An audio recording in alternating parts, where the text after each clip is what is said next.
good. I'm gonna go like this. Okay, somewhat like that. I gotta sand this off, of course. And this is gonna go right on top of here. And it's gonna open up like that. Okay. Right here are gonna be the syringes to here. I mean, this is not the real thing. This is just a practice. So I gotta sand this and do a few more things. Okay. I'm gonna start cutting this other template, which I used as this right here. See that? The other, and that template, the side. So there you go. This cuts very well with this heavy-duty knife. The craftsmanship in this prototype is not of the utmost importance. I mean, I want to practice with craftsmanship because a lot of times I'm not that great of a craftsman. I like to do things, I don't know, like the Ed Wood syndrome. Just good enough for myself. But this time it has to be super,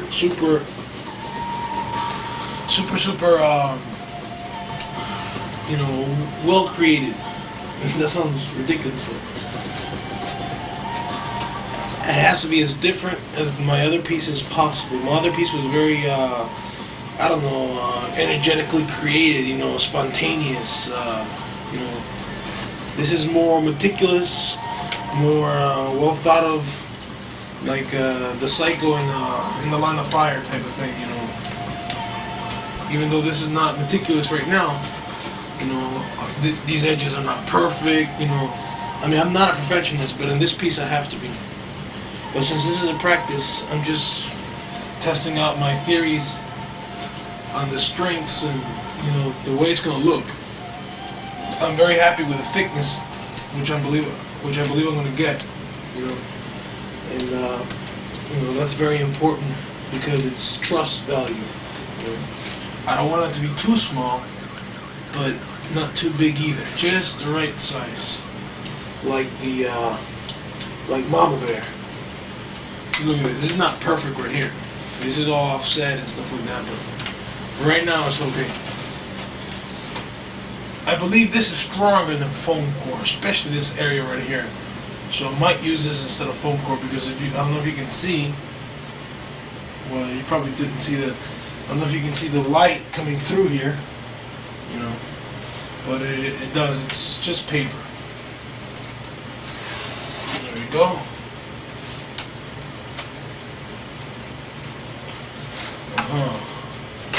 Look, I just learned an important lesson. When you try to do things the easy way, when you don't do it right the first time, you end up having to do it over and over again. Because I fucked up with this, man. I fucked up. I mean, instead of measuring it like I did with the first one, I just outlined it like that. And because of that, I've come up with something that's not exactly the same. And I'm having to modify it over and over again, wasting more time than I would have originally measuring it. And I've squashed it a little bit so it's not the same thickness as that. You know, you learn as you go along. I must admit, I am a little bit surprised. I thought it was going to come out worse. I made the inner piece now, and apparently it fits pretty good. I have to glue it, and we'll see how it comes out.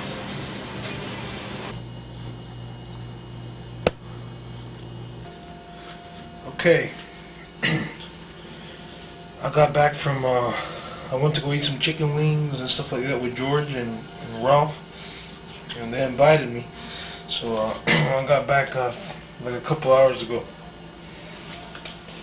I want to show you what I did. I added, I cut this and stuff like that, pretty simple.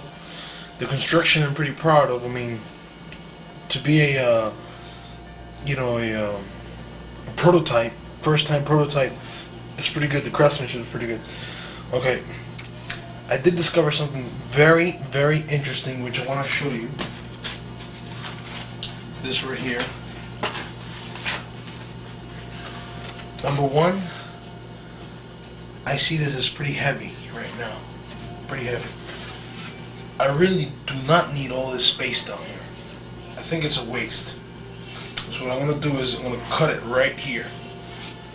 Okay, so that's going to reduce the weight a lot. I'm also planning on perhaps once I get a Dremel power tool, which I might even get tomorrow, I'm going to drill a series of holes here to lessen the weight, sort of like like a pegboard type of thing. Let me show you what I discovered, which is extremely interesting, which I did not plan on, but this happens when you do things. Okay, I don't know if you can see well. Let me see how you see.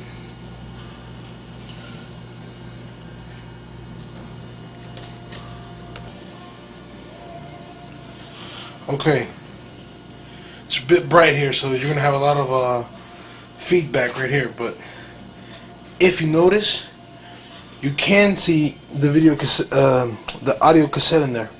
You see? Now that's a feature which I did not plan on, but it's a very, very trusting feature. It's a very, of course this will be clear plastic or something like that in a way that you can look at it, and especially to the side right here. Now, what's going to happen? They'll look at it and press these buttons, because the buttons are going to be right here, with the syringes.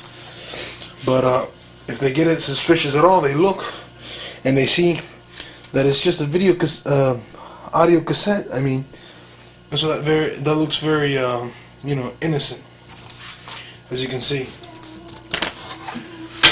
Okay, another thing, if I'm gonna do that, you're gonna laugh, but look at this, because it's early in the morning and I'm sleepy. I miscounted here. This is 1, 2, 3, 4, 5, and this is 1, 2, 3, 4, 5, 6. This is way bigger than this one. It's okay though. Now, what I plan on doing, this is very, very strong. I like it a lot. It's lightweight and it's strong, but it's very, very thick. Okay, the syringe to fit in here is going to be pretty difficult, Now, this is what I plan on doing. For the real one, I'm going to practice, of course, but make this a third the thickness, okay? Make this even skinnier here, okay? And have a wall here, okay? For the syringe to, come into a space no larger than, let me show you. Hold up. Oh yeah, here it is. Okay. For a syringe, if possible, maybe that's too much.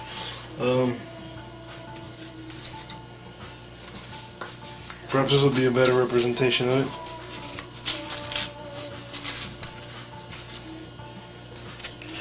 For the syringe and two of the walls to come in, well, I really don't like, that's too thick.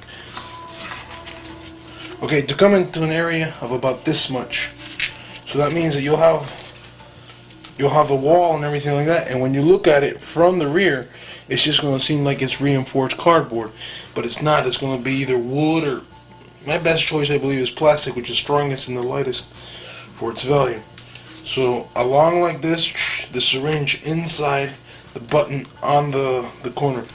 Okay, it might have to be a little thicker than this because I don't really see a syringe fitting inside there pretty well. But anyway, more or less, okay.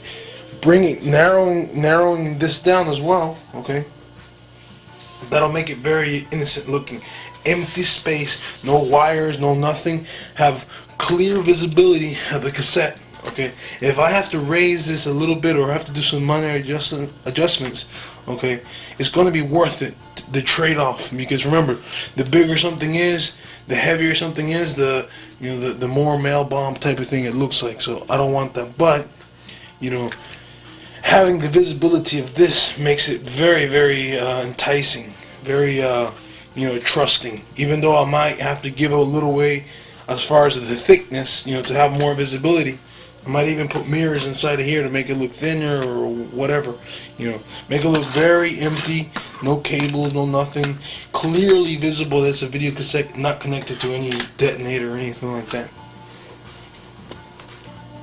I'm very sleepy right now, I'm tired. But before I go, few interesting things have happened lately. yesterday, for example, I was talking to my brother, and we were talking about we were in Mario's pizza again, but I had chicken parmesan with garlic. But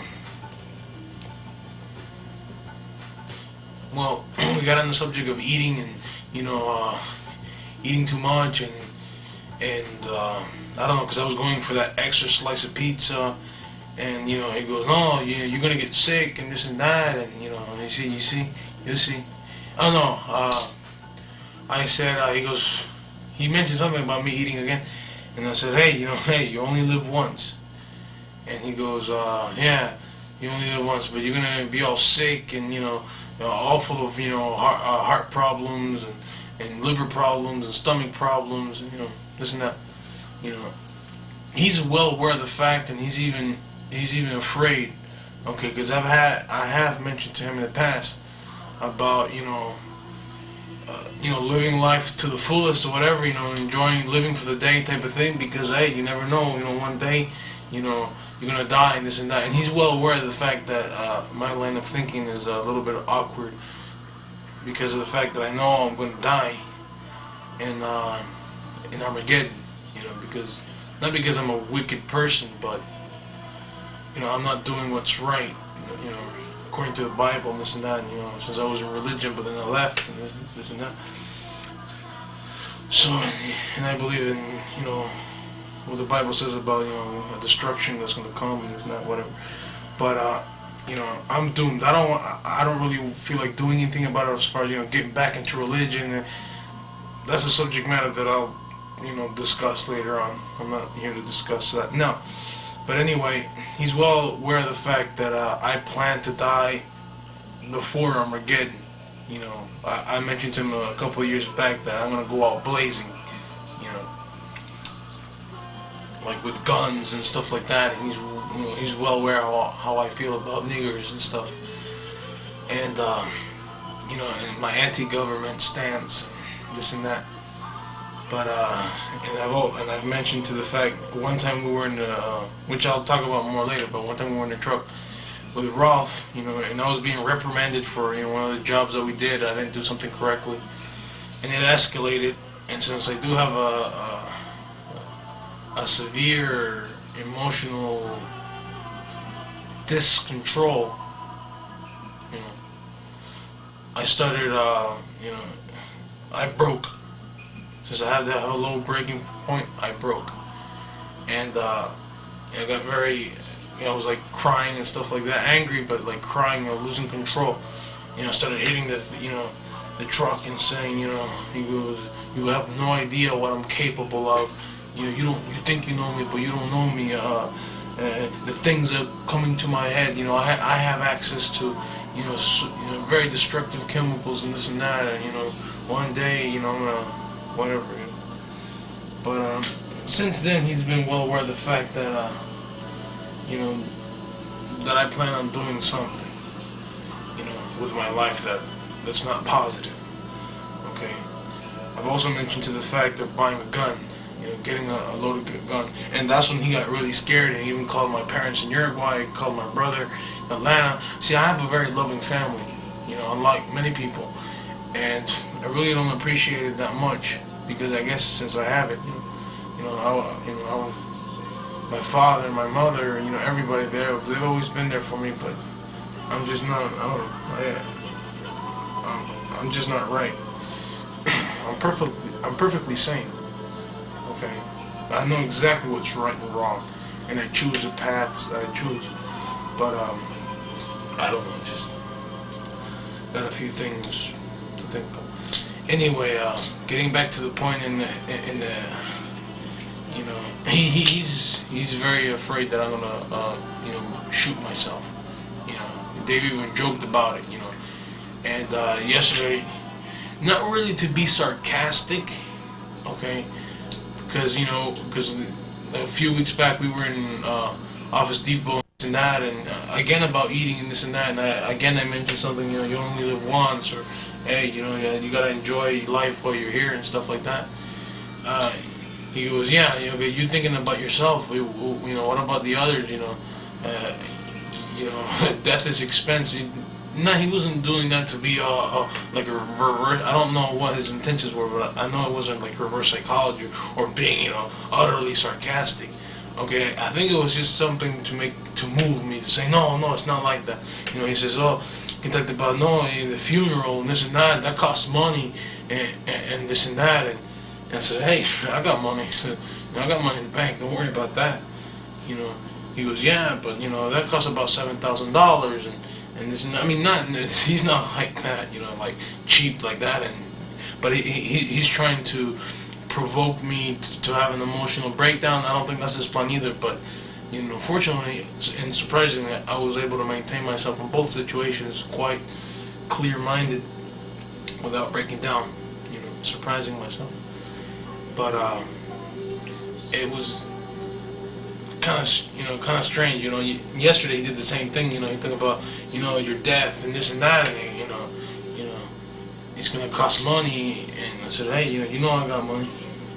He goes, yeah, but and then Ralph, he said something, and then George was talking to Ralph. He said, no, my parents and this and that.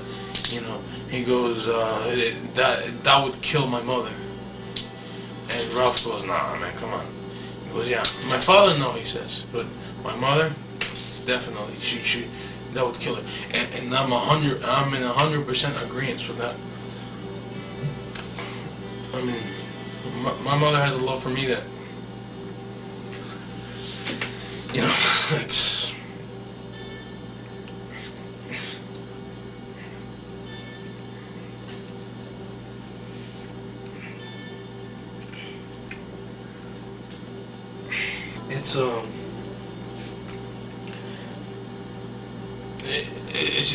It's truly bewildering. I mean, of course, every mother loves their son, but it's since I was born the latest, I was the el niño de la vejez, as they say in Spanish. I was the child born. I mean, I was born when my mother was almost 40. My older brother being 39 years old, and George being 35. So and I'm 21, so it's like a big age difference, and so it's like I was a child of that wasn't expected. So she has a special attachment to me, especially that day that she saw me in the airport when she came back after not seeing me for like a year. I mean, that really caught me off guard. I mean, yeah, I knew she was going to be happy to see me and this and that. So, I was like, oh, mama, why not? Like that. She said hi to George, and then she saw me, and she just started crying. It's,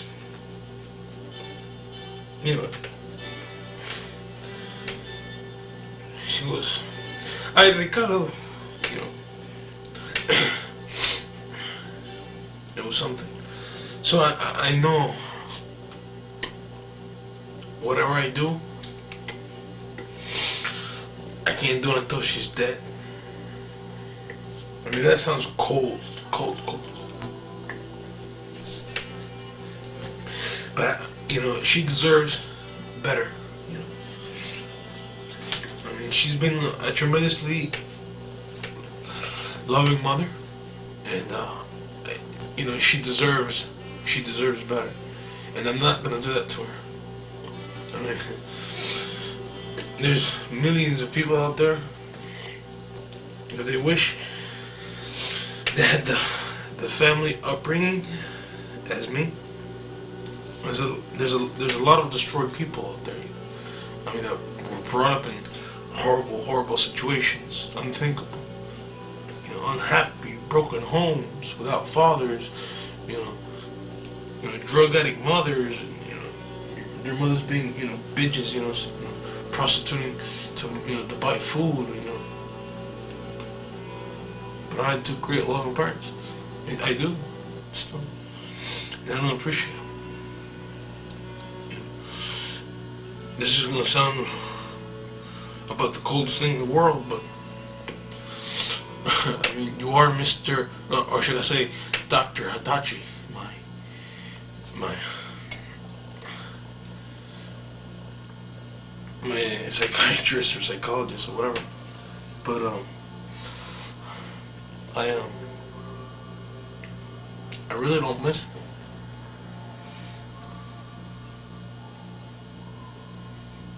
I mean, I love them, of course, but I go, day in and day out. Oftentimes, and it's like bothering me.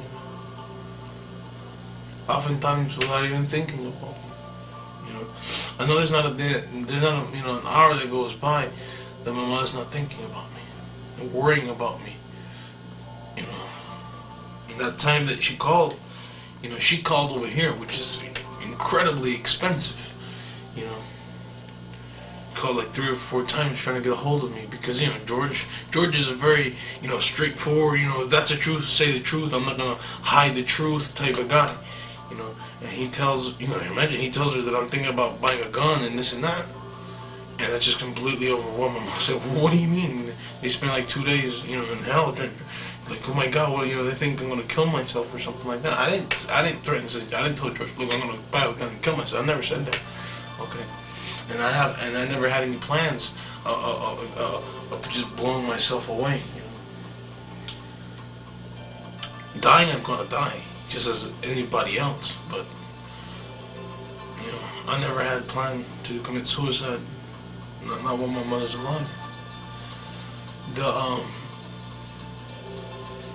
When she called, she's like, what happened? We've been trying to. You okay? We've been trying to get a hold of you, this and that. I said, no, okay, I heard, she always said, I heard that you wanted to buy a gun. What?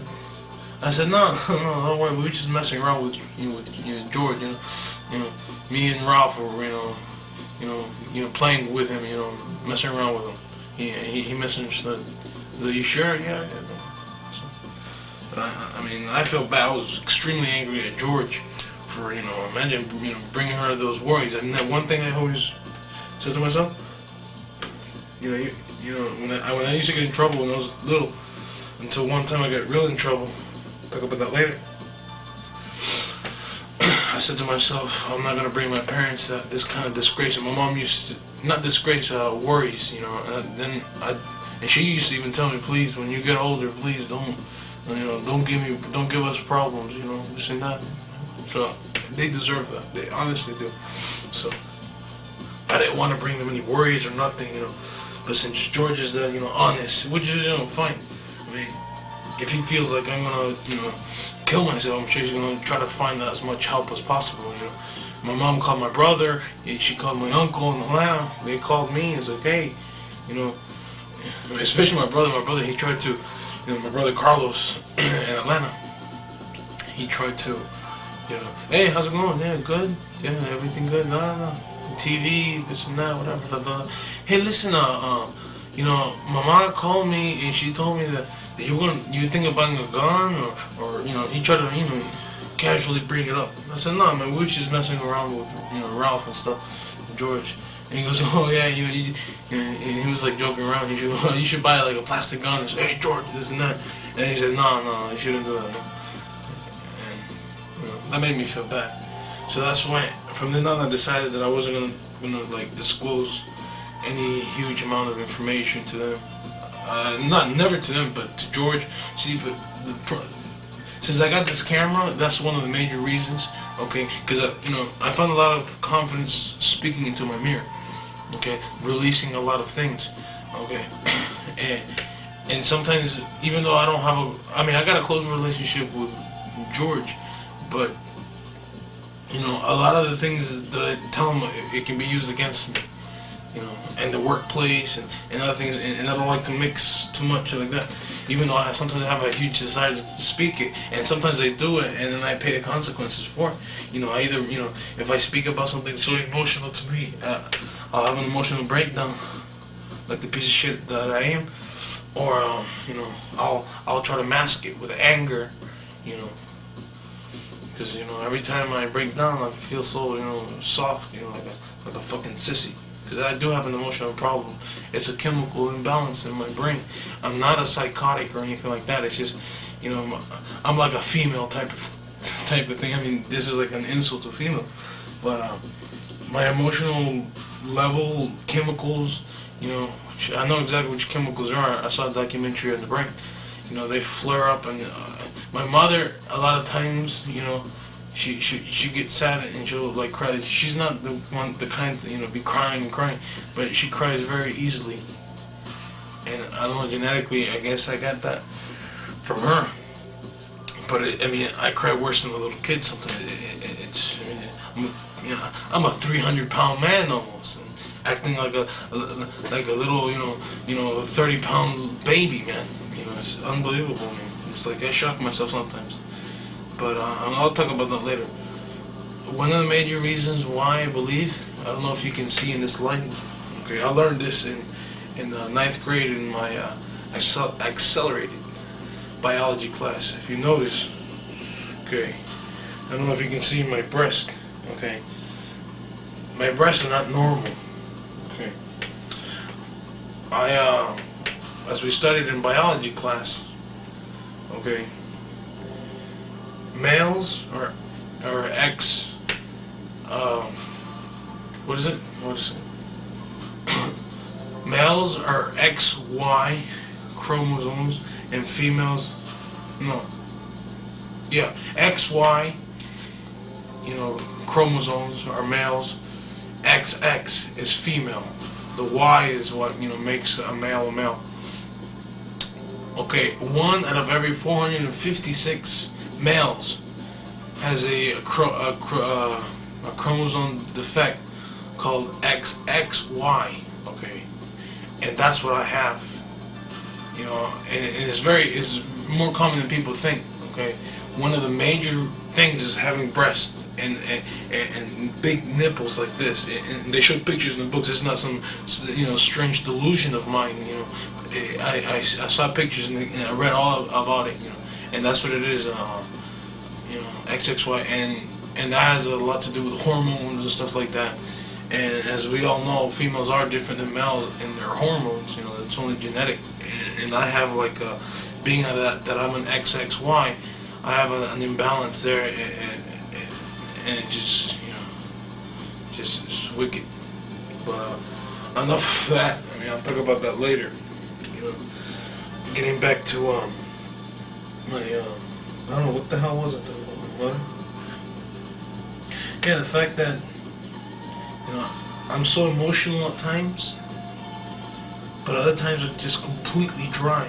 I guess that's a fluctuation of, you know, the neurotransmitters in my brain, you know, releasing different, you know, chemicals. And it runs, it either floods or it runs dry. You know, my emotions, you know, like my brother, you know, I never ever call him, never. I think I called him one time because, you know, he gave me a, you know, microwave. And my other brother, he told me that I got very selfish thinking, and I do. You know, he says, "El loco no cree en nadie by himself." I mean, that's not necessarily true, but you know, a lot of ways, you know, actions speak louder than words. And what do my actions show? You know, like that. You know, I'm interested in myself, which I am. You know, I'm not a good person. I know it. I'm not a. You know, that's why, you know, I really don't deserve to live. Not that I'm suicidal right now. It's like, oh no, I'm gonna kill myself, this and that. You know, I'm gonna die in Armageddon. Okay. I mean, if I don't do anything right now, I'm gonna die in Armageddon. So, the way I look at it, okay, I'll explain Armageddon later and this and that, and what my feelings are about it and this and that. Because I was brought up in religion, and then when I was like about 15, 16, I sort of broke away from, you know, the human factor of it being an organized religion. You know, I have specific beliefs which I was brought up in, you know, Jehovah's Witness and stuff like that. You know, that's what I was brought up in. You know, and you know, we have specific beliefs. But then I departed myself because of the, you know, the people in the congregation and this and that. Not that I had any personal problems, but I certainly did have problems, you know, with the whole system. The way I look at my situation, okay, I don't know if I'm not getting sufficient light. This really feels great on my eyes. Fuck it. The way I really feel about my situation, in a way, it's like credit fraud. If you're familiar with credit fraud, the way I got this camera, that's right, the way I got you. I got a $950 worth of material, the video camera, all the tapes that I bought, and this and that, for roughly about $300 and something. How did I do that? This is the thing, and this is the analogy that I'm gonna make. Okay, a friend of mine, not really a friend, but a workmate, he's gonna declare bankruptcy. Okay, he owes like I don't know, like $30,000. Spend kind of guy. So he's gonna declare. He can't pay that. There's no way in the world he's ever gonna pay that. So he's gonna declare bankruptcy. Okay. Now, right now he hasn't declared bankruptcy yet. He hasn't declared bankruptcy yet. But I mean, he can't get any more credit cards anyway. But anyway, he maxed out all his credit cards, to the end. He didn't have that many, but the ones that he did, he maxed them out prior to any plans. Okay, he only had one credit card left with $1,800 credit. Okay, he owes $30,000. Okay, he's not gonna pay that. He's gonna declare bankruptcy. The Chapter 11. Okay, what's another $1,800? $31,800. This is the same thing as $3,000. You're gonna declare bankruptcy for 30. You might as well declare for 60. Okay, so he went with his credit card. Me and Ralph as well.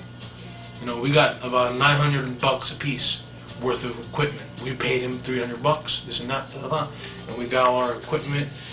Ralph got a TV, VCR, stereo, everything, and I got this camera. Okay. Now, what the hell does that have to do with my situation? Is this? Why did he do that? Because he had nothing to lose. He did not have to pay an additional price at the end for what he got. Okay? And the same thing is with me. I'm gonna die. Okay? I'm gonna die in a matter of, if I don't do nothing, if I, just be regular or whatever, I'm gonna end up dying in a few years. So I've already accepted death. Unlike many people, I'm walking dead in my eyes. Not that I'm gonna blow myself away tomorrow, but I've already accepted my death. Now, to explain this a little bit, okay, this is a little difficult to explain right now since it's so early in the morning. I'm sleeping, but I'm gonna do my best because I'm on the roll. This is already 6:30. No, 5:30. 5:40 something. You kill a person, a cop, let's say. Okay, chances are, first degree murder, you're gonna get the electric chair here in the state of Florida, just about automatically. Okay, what's to stop you? Once let's say you're in a confrontation, you just blew away a cop, you just blew his head right wide open. Okay, you get caught, you're dead. Now, as you look to your right, you see 5 more officers coming at you. You got a MAC-10 fully automatic with a banana clip, 33 plus 3 rounds. Or 30 plus 3, anyway. Now, as you hold that gun in your hand and you look, what's to stop you from blowing them away? Every single one, all 5 of them. What's to stop you? Oh no, I better not do it because the deterrent is too high. Well, there is no deterrent. You're already going to pay the same price for killing him and killing those 5 and killing another 50 that walk through the left door. You're going to pay the same price, your death. You're not going to pay an additional price, okay? And that's one thing that I haven't explained to my brother, but I think he gets the idea with some of my other words which I use. Okay, the same thing with this guy who got all this equipment. He's got nothing to lose. He's gonna declare bankruptcy, so you might as well, do what you want. It's it sounds crazy and this and that, but if you really sit down and you think, if you know for a fact that you are going to die in 30 days, let's just say for an example, 30 days you're gonna die. Okay, you got 30 days left on this earth. You can do practically whatever you want. What? What's the worst thing that's gonna happen? You're gonna die? You're gonna suffer a little bit before you die? You're gonna die. Period. Not in 50 years, not in 30 years, in 30 days. So that puts you in a different frame of mind. That's like, walking into a store and saying, let's say you walk by that store every day, you look through the window and you say, wow, man. Let's say it's a candy store. It's like, man, those candies look so great. Look at that cake. Oh, man, I would just die for that. But you look at, you ain't got money. You ain't got enough money, And even if you did, you need that money for something else. So you pass by, you let it by. And then one day you say, fuck it. And you walk in. And then you look. And you don't see nobody.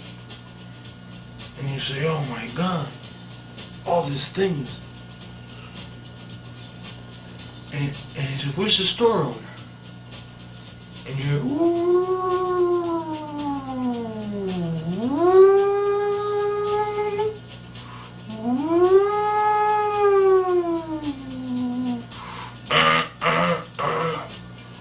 you look and you see TV. Yes, this is ABC News. We have just gotten a special report. Yes, the report is 30 ICBMs heading to the United States. You said, oh my God, we're all gonna die. So fuck it, I'm gonna die. I got about 30 minutes left to live. Fuck it, I'm gonna eat whatever I want, take whatever I want, because you know what? I'm not gonna pay for it, okay? I'm not gonna pay any additional money, Basically, that sounds strange, and later on I'll make it sound better. But right now, that's basically it, I got nothing to lose. I'm gonna die. And that's not why I want to kill Bjork. I was never gonna plan on kill Bjork. The reason why I'm so accelerated in this project, and I've only been on it for what is it, the 20th today? It's probably the 20th. I've been on it for since I decided to do what I'm gonna do, like 15 days, and I've already got everything designed and everything, because this wasn't gonna be a death project. No, I have no plans on killing her. I'm in love with her. Why the hell would I want to kill her? But she always I'm gonna explain my feelings about her later. I don't want to touch everything right now. But the reason I'm gonna destroy her is not because of fucking, I got nothing else to lose. No, that's what love is, and the emotions that I have for her. You can't just take that like that. She was the last thing besides my mother that was grounding me to this earth. Robert De Niro said it in the movie Heat. Never allow yourself, for a person in his line of work, the movie Heat. Never allow yourself to have anything in your life that you cannot walk out on in 30 minutes flat. Nothing at all. For a burglar, for a robber, whatever, he's got to be on the move and this and that. Technically, yeah, that makes sense. Okay. Now, I've always had that mentality. That's why I guess I never really. Subconsciously, not consciously, made a decision. So I don't want to feel. I don't want to feel for this. I don't want to feel for my family. Because I don't want to be attached to them. It's a chain. Okay. The chain. This is not a chain, but the chain that was shackled to my leg that was grounding me from just blowing myself away and blowing a whole bunch of niggers or something away that I fantasized about many times. Okay, is my mother. Okay, because I feel like I owe her. Okay, for for bringing me up, the best that they could. The reason why I feel these things and is not because of my upbringing. That's my own personal, thinking. That has nothing to do with the way I was brought up. Okay, so I owe her that. I owe her that. My father, I love him very much, but only when I was a child was I really close to him. He was always there for me, this and that, but I never really had a strong emotional attachment to him. I mean, I love him, of course, and he's strong. He's a man. But not, that's not being, I'm not trying to be chauvinistic, but oftentimes men are more emotionally, not including myself, of course, but at least in my experience, from what I've seen, they can handle pain, okay, and loss a lot better. Their emotions are much more controlled. Whatever. That's a different point. My battery ran out. I had to change it. Anyway, getting back to what I was speaking about. Even though I owe it to him as well, he can handle it. The other thing that was grounding me to this world was Bjork. I mean, many people could say, "What the hell are you talking about, man? You don't even know this girl. You don't, you even met her, man. What the hell? Fucking crazy, man." Okay. Many of those points, as you know, later on. But what I do feel for her, okay, I know many people would say, you can't possibly love somebody you don't know. Love is something with time. You know what love is? Love is a chemical, okay? A biological substance in our brain which is released, okay, by the neurotransmitters, okay? It's a chemical called oxytocin. That's true love, oxytocin. And what is oxytocin? It's the binding glue, okay, that holds families together, okay?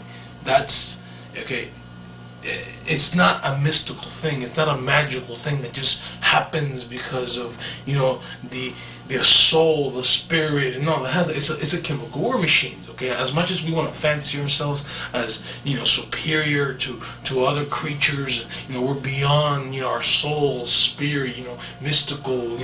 We're so far beyond. We're machines, biological ones, okay? That's what we are. And machines, as you all well know, have moving parts, have this and that, oils, fuels. That's what we are, basically. That's it. Okay. And that's what I have. It's an attachment. Okay. It's an attachment to her. Okay. There's many things about her that I do not approve of, and it really turns my insides out like that in pain. Okay. Many things. But still, I still have that attachment to her. Okay. But this thing, with that nigger,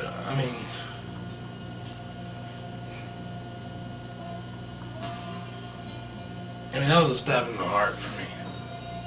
Not that it shows me anything, but that's my greatest fear. Is that of blacks. Not that I fear them personally, because they're just walking bags of blood, just like the rest of us. Their skin is no thicker than any of us. See this? This is white, okay?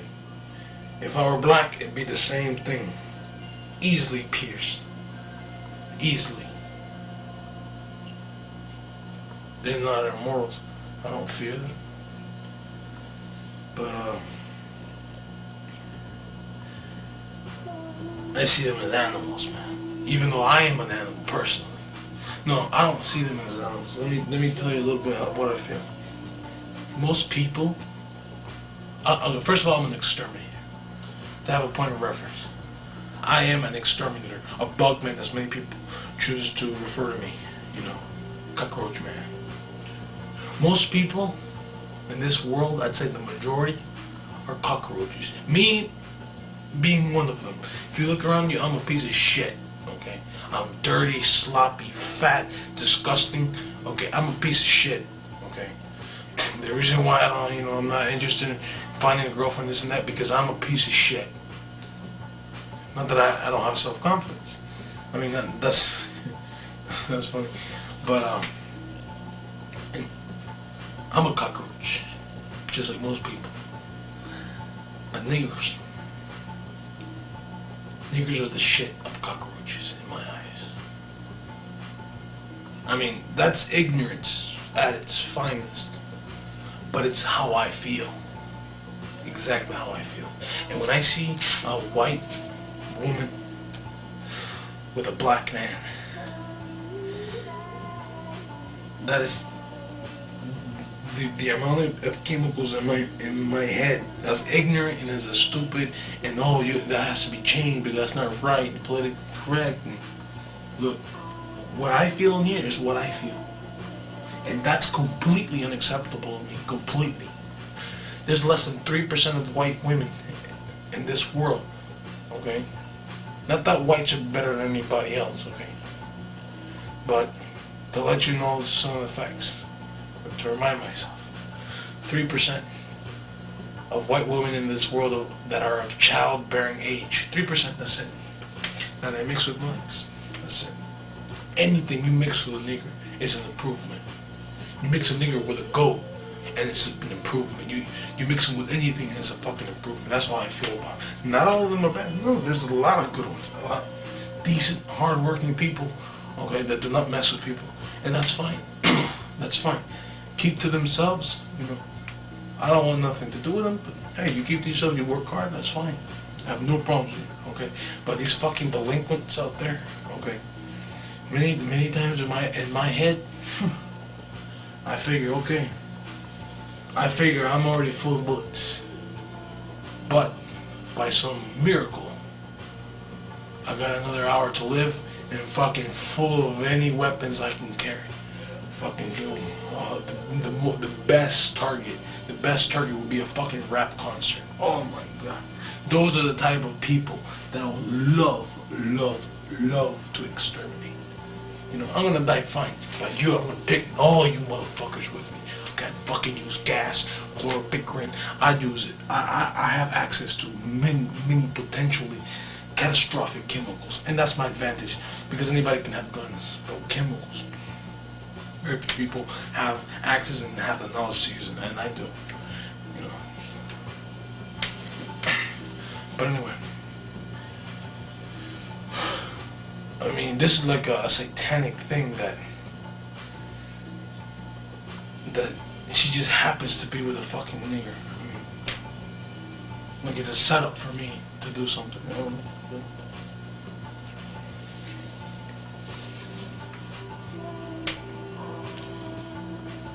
I mean, I know she's been with other guys before. You think I like that? No.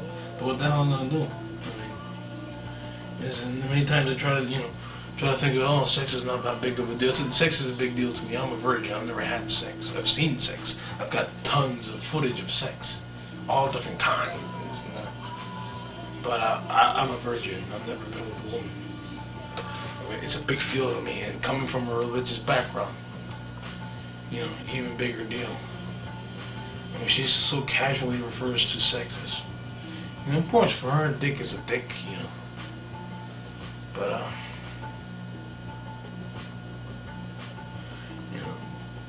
you know, I'm a piece of shit, but many blacks and whites including say, oh, the reason why whites are so afraid of, you know, blacks taking their women is because, you know, like the saying goes, you know, once you try black, you ain't going back. And me, having seen many pornographic movies, you know, yeah, most black men have big dicks. That's true. That's very true. Do I find that threatening? I mean, my dick is about that big. I mean, You know, in a way, yeah, but it's not like they're competing for the same thing I'm competing, because I'm not competing for nothing. Okay, because I'm in no position to be after, something like that. See, we're just animals, okay? All this sex, I mean, I look at it from so close distances. Oh, this is such a big deal, this and that. But when you look at it from far away, it's like, it's just a species trying to reproduce itself. In a way, I mean, even though it's not, they do it for pleasure. Which I can't blame them, because that is, a philosophy of mine. But if I look at it like that, it's not a big deal. But I just can't look at it like that. I just can't. I have such an attachment to her. And how can you kill somebody you love? You can. If I had to do it by hand, though, I really don't think I could do it. Shooting her, still, but stabbing her. I'm not killing her because I'm so fucking mad. I'm gonna fucking kill her, you fucking bitch. I'm gonna fucking kill her. If you notice, that's not my temperament. That's not my temperament right now. I don't feel like that. I'm not acting emotional. With what she did, that chain that was holding me to this world, besides my mother. See, my mother, I mean, this sounds horrible, but this chain with my mother is because I feel in debt to her. I owe her. With Bjork, it's not like that. I have this link, is love. I mean, wow, that sounds real bad, real bad. I even feel guilty about it. I'm not caring about your mother, but I mean, I do care about my mother, but not really showing any love for your mother and showing love to a complete stranger who don't even give a shit about you. But hey, that's what it is. Anyway, this link that was holding me to this earth for each day, it's gone. Is what I'm doing an act of vengeance because of this? I'm not exactly sure, but I am going to destroy her. I like the AIDS thing because it's sort of poetic, but technically, you want to really get into it. It's much easier than having to go fly over there and stalk her or shoot her or stab her. I don't want to go through what this motherfucker went through, okay? All the trouble that this guy went through, okay, to get his job done, and he didn't even fucking accomplish it. He just fucking destroyed her, of course. I mean, destroyed her emotionally and scarred up her body, but he didn't accomplish what he seek to accomplish. Whether I am or not is to be seen, okay? So up to my dedication and my cleverness and whatever, I'll be seen. But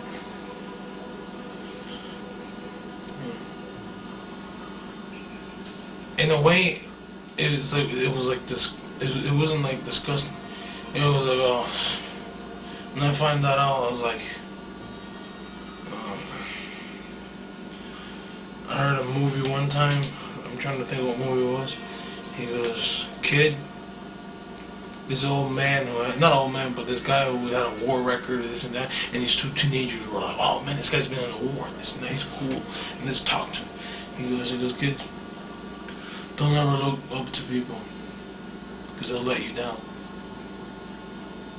And of course it's true, because she's just human, man. Okay, see, I don't see her as human. Okay, I don't get this picture. Say, oh, fuck yeah. I don't do that. I don't see her like that. I see her beyond human. I've put her on the pedestal so high that you see, and I was thinking about this the other day.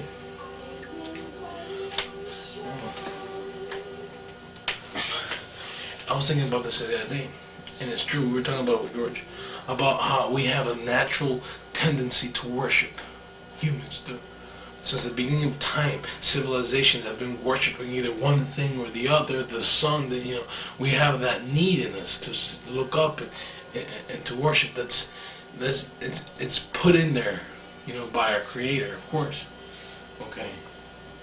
Now, for some people, it's not. It's different things. But everybody worships something. Right? For a lot of people, it's money. Oh, that's their god. Other people, it's sex, pleasure. That's their god. Okay.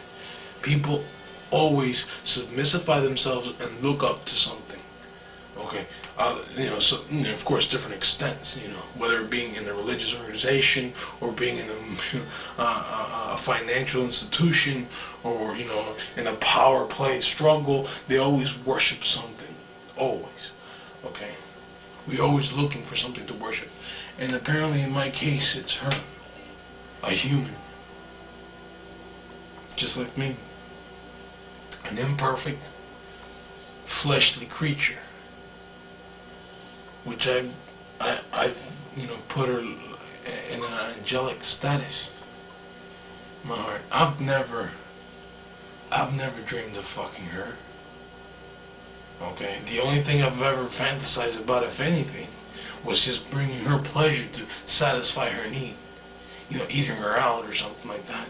Just giving her an entire pleasure, just because fulfilling her earthly needs.